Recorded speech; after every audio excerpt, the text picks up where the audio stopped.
Habang siapa baca yang ni dalam doa, doa dia tak akan ditolak.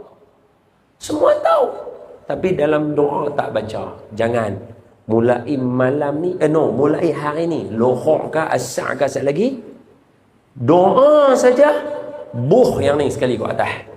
Dia kata kami tak tahu nak buh tang mana. Buh bila tang mana? Dia kata ustaz tu duk kata lagu tu, kami tak tahu nak buh tang mana. Lagi duk kata buh lah tang mana, tak tahu. Dia duk kata kena habaq juga.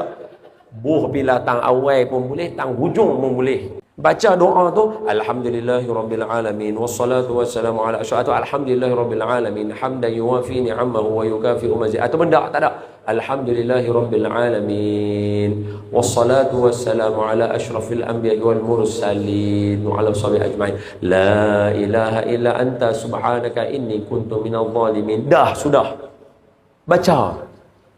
Selit Nabi habaq dah dekat kita. Nabi kata siapa baca doa buh dalam doa dia hak ni, doa dia Allah tak akan tolak.